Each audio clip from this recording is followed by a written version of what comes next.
বুকিংটা কনফার্ম করব, যেই অ্যাডভান্স করবে ব্লক করে দেবে। এই হোটেল বুকিং স্ক্যামটা নিয়ে তোমাদের সবার মনে অনেক কোয়েশ্চেন।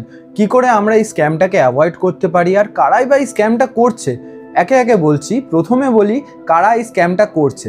দেখো, আমি ডিরেক্টলি কোনো হোটেলের নাম তুলতে পারি না, কারণ আমি আদেও জানি না কোনো হোটেল এর মধ্যে ইনভলভ কিনা। কিন্তু এই যে এই নাম্বারটা, আমার প্রিভিয়াস ভিডিওতে প্রায় 1 লাখ ভিউ গেছে, আর সেখানে অনেকে অনেক সমস্যার কথা বলেছে, তার মধ্যে এই একটা নাম্বার হাইলাইট হয়েছে।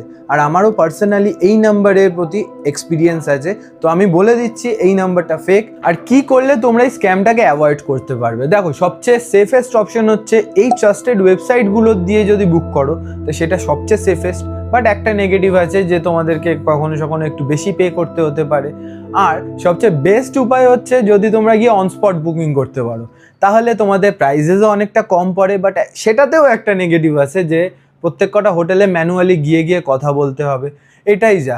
আর এছাড়া আর কোনো অন্য উপায় আমার মনে হয় না চুজ করা উচিত। আর এইরকম হোয়াটসঅ্যাপে কন্ট্যাক্ট করে অ্যাডভান্স করে দেওয়াটা এখন ভীষণ রিস্কি, তো সেটাকে অ্যাভয়েডই করে যাও।